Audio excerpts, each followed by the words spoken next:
A very warm welcome to StudyIQ. I am Prashant Pavani. I hope you are doing good. Today is 29th October. And dear friends, today is Monday as well. Yesterday was Sunday. So Sundays, PIBs are not delivered. It's a day off. And the special topic of the day is based on BRI, or One Belt, One Road initiative of China, as you can see on your screen. Now, this yellow portion indicates roadways, and this green line indicates this green line is connecting various different ports of various different countries, right? Basically, China is developing infrastructure in various different parts of the world, as you can see on your screen. Now, I have a question for you guys. Can you give me the name of the latest country that has rejected this BRI? To make it a bit easier for you, I can tell you that you will find that particular country in this portion of Africa. So post your answer in the comment section right now, and let's move on. Now, before moving ahead, I would like to inform all of you that our pen drive and tablet courses are available for various different exams.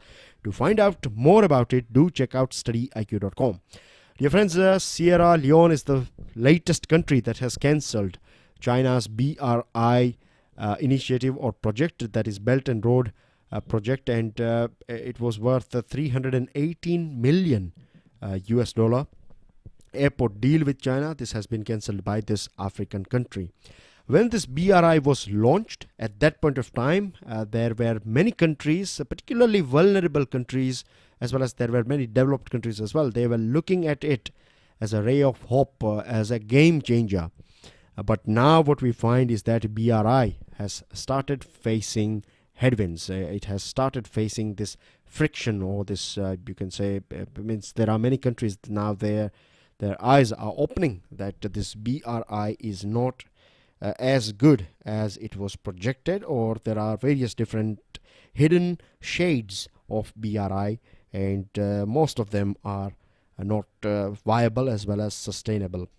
So there are many countries now they are scrapping, or they are bringing Chinese people or their delegates on this negotiation table. They want to negotiate this BRI, and India was the first country to shout out against BRI, because as you can see here, this is a Pakistan occupied Kashmir portion. It is of course part of our country, but at present it is under this domain of Pakistan, and this BRI is passing from BRI, or this CPEC, that is part of this Belt and Road Initiative. CPEC stands for China-Pakistan Economic Corridor.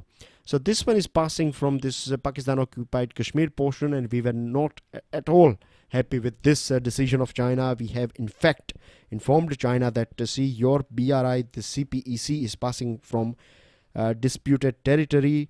It is our portion. At present it is under you can say the control of Pakistan, and in future things can change. So it's better that you stay away from this disputed territory. But China said that whatever happens in future, in case if Pakistan gives this or hands over this POK portion to you, then we will change the terms and conditions, and then we will change the things. So this was a way of saying no. It was not a proper no, but it's a way of saying no that will keep us in a catch-22 situation. So India has publicly portrayed BRI as non-transparent, neo-colonial. It's something like it's similar to what British Raj did in our country. First they introduced this trading company, and then later on the government took over our country. So it's a neo-colonial enterprise, and it's basically it's cash stripping all those vulnerable countries. Now they have started observing this thing as well. Now, back in 2017, when the first BRI summit took place in Beijing, at that point of time, 29 heads of nation took part in it. It was attended by Vladimir Putin, Recep Erdogan, who is president of Turkey. He was present in this summit, the first summit. Of course, India was absent, and USA was also not that much happy. USA has sent a joint secretary equivalent official to this summit. Now, India has openly said this thing. Indian statement, official statement, declared that any sort of connectivity initiatives should follow or should be in line with international rules and regulations. They should be universally recognized. Good governance should be promoted via this connectivity projects or initiatives. Rule of law should be upheld. And India also talked about financial responsibility, and India also said that all those projects, those projects that create unsustainable debt burden, those projects should be avoided. And India was clearly talking about this Belt and Road Initiative. At that point of time, there were many people in our country, they were saying that India is going to miss this opportunity, or India has in fact missed this opportunity. And they were also talking about this thing that by boycotting this BRI, we have isolated ourselves.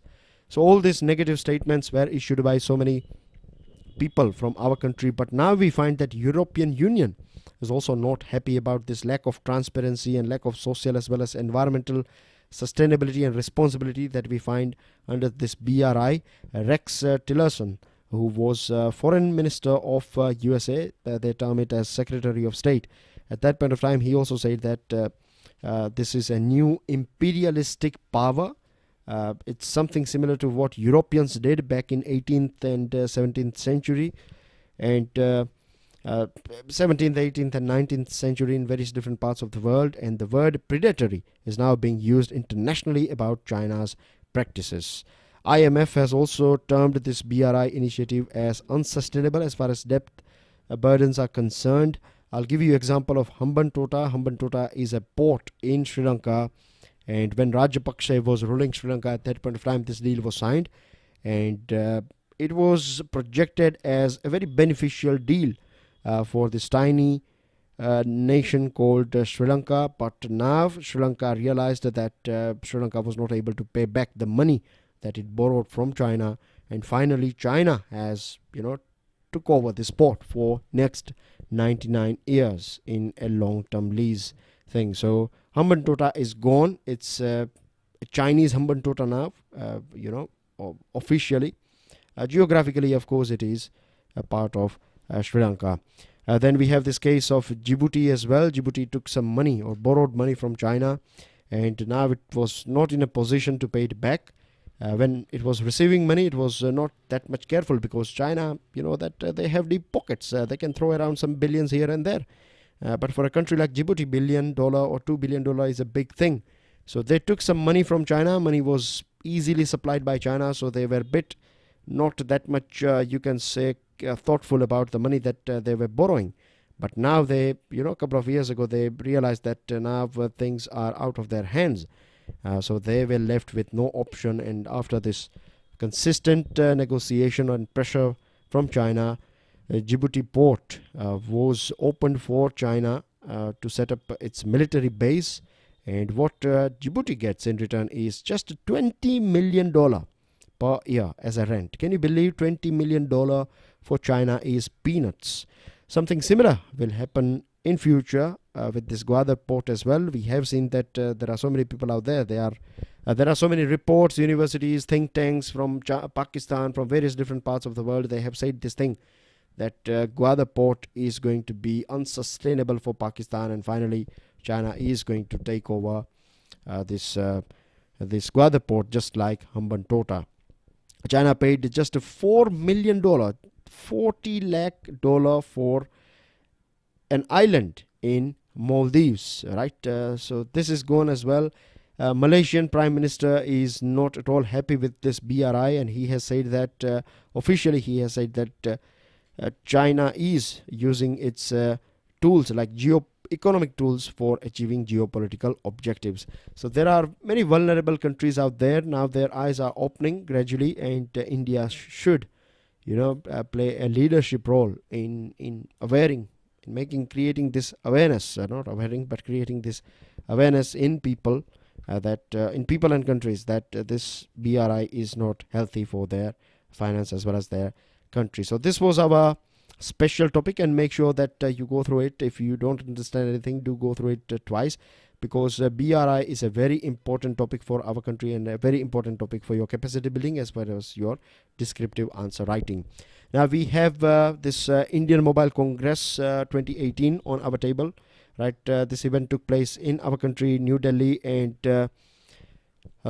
this year's theme. You find this type of questions in national level exams, not in UPSC but other exams. They can easily ask you a question based on this GK question, like highlight or identify the right theme of 2018's Indian Mobile Congress. So it's New Digital Horizons, Connect, Create and Innovate. So it's about mobile, it's about digital world. So naturally you are going to find interest from various different people, and it's the future as well as our present, isn't it? Wherever we are, where we are standing is because of this technology, particularly this mobile technology and data connectivity and other things that have these technologies have changed the way we used to do things.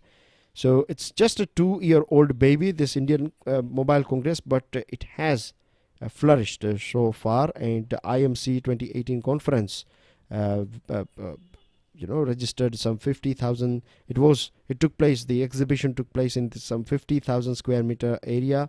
More than 5,000 delegates took part in it. A delegation from 20 various different countries took part in it. 300 companies were there present, showcasing their technologies, products, services and applications, and more than 50,000 curious visitors attended this meeting. BIMSTEC, ASEAN, European Commission, then you have Cambodia, Myanmar, Nepal and Laos, PDR. So there are so many countries out there, and delegates from all these countries and various different important groups like European Commission.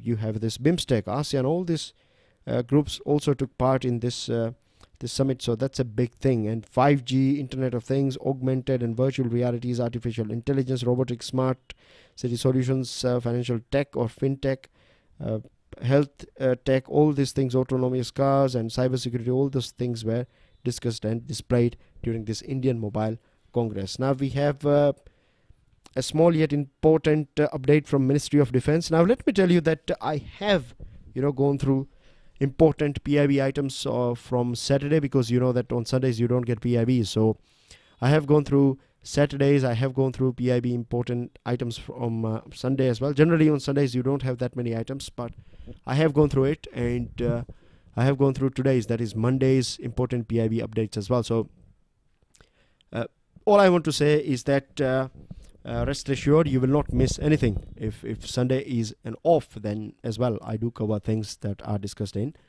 weekends in this PIB official website.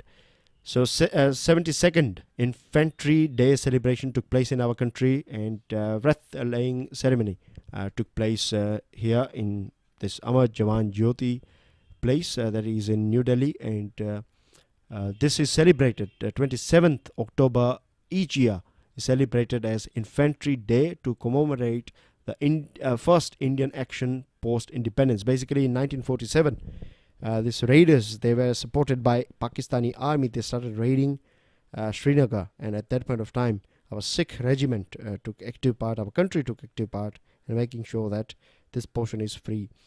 So this was our first action after independence, and this is a very important GK stuff for you guys.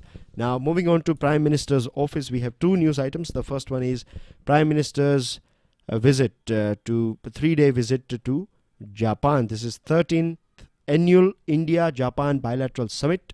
So this year it is taking place in Japan. Next year, that is 2019, it will take place in our country, India. First of all, Mr. Modi is going to have an informal lunch with Mr. Abe. Both of them are very good friends. The whole world knows about this thing. Mr. Modi will attend an informal lunch hosted by Japanese counterpart Shinzo Abe in this Yamanashi prefecture. I think I have doubled up this by mistake. It is copied again. Anyways, I will sort it out. To visit, he is going to visit this automation and robotic firm called Fanuc in Industrial City, facing Mount Fuji. Mount Fuji is very important, you can say, place it has a very close collaboration as far as this cultural as well as religious and spiritual life of Japan is concerned. And he will also travel, Mr. Modi will travel with Mr. Abe via train. They will travel to Tokyo, and maritime domain awareness in Indian Ocean, and Indo-Pacific region, logistic support in Indo-Pacific region are two important things on which the leaders are going to have a chat. We are going to find some more updates in near future, so let's wait and watch. I think tomorrow we'll get some more stuff on this particular topic. Now, international news that we have, and it's a very sad news, that a synagogue was attacked by a radical person, a gunman, and so many people have died. Multiple casualties have been observed. So it's a very sad thing that this sort of religious places are targeted by this sort of radical groups. And I blame human forces. I blame all of us for this thing, because radicals are expanding, because humanitarians are not taking things that seriously. If we start resisting, if we start boycotting all these acts of cowardice, then, or acts of terrorism, then things can change. That's what I strongly believe. Mann Ki Baat program is an official program of Prime Minister of India. It's not a program of of a leader of BJP. So you have to understand here that Prime Minister has to change his hats as per the time or moment. So here, whenever Prime Minister is addressing us via Mann Ki Baat, then I reckon you guys to go through it, because you find so many important points that are important for your mains examination, for your prelims, and for your overall preparation. So here he talked about terrorism, climate change, economic development, social justice. He also said that whenever world peace will be referred at international level, then India's name will be written in golden letters because of our support and our contribution as far as world as well as regional peace is concerned. Prime Minister said that Western countries are seeking a sort of solution for balanced lifestyle, but we as Indians, we don't have to go anywhere, right? We can just observe the lives as well as culture of tribal community that are living in our country. I'm sure we are aware about this thing, that tribal rituals and tribal way of life is eco-friendly. It is keeping nature the very right center. So there are so many things that we can learn from our tribal communities if we apply our past as well as rich glorious past and rich traditions, that we can fight climate change. Simple as that. Moving on to another item, same topic coming from Prime Minister's office, but it is about Sardar Vallabhbhai Patel. 31st of this month, we are going to inaugurate this skyscraping statue of Sardar Vallabhbhai Patel. It's known as Statue of Unity, and hats off to Sardar Patel for giving us united India. One more thing that I would like to add here, that it is not just a sort of, you can say, statue of our Home Minister, former Home Minister Sardar Vallabhbhai Patel, but it is more than that. It is displaying this integrity of this man, because when Sardar Patel passed away, only 182 rupees were there in, or he was holding just 182 rupee in in his this safe. So you can imagine how Sardar Patel is a lighthouse or a very good example of integrity of our country, India. Now on your screen you have this West Asian portion, and our Minister of External Affairs, Sushma Swaraj, she is going to visit Qatar in her first leg, and the second leg she is going to visit Kuwait. So here is Qatar, and after that she is going to visit this portion here, that is Kuwait, right? We are going to talk about trade and investment and so many other things. We will wait for it because still we haven't got any more updates as of now. So let's wait for it, and I'm sure by the end of the day, or maybe tomorrow morning, early morning, we'll find so many good items on this engagement of India with Western Asian countries. And India's objective of enhanced engagement is in line with this, Gulf countries. And India has also said that for us, Gulf countries are a sort of extended neighborhood for our country. Now on your screen you can see International North-South Trade Corridor. So can you throw some light on it? Can you give me some couple of important points about this North-South International North-South Trade corridor, and also add some benefits, what it is all about, and what are the benefits of this INSTC. So that's your research topic of the day. It will take just 10-15 minutes for you guys to understand what this is all about. So please help yourself and please do it. It's very important. This is my FB page, Twitter handle, from where you can download the PDF, and that's everything in today's discussion. Thank you very much. God bless you all. And please make sure that you do pass this word about Hindi and English version that is available from Monday to Saturday on our channel. Thanks. God bless.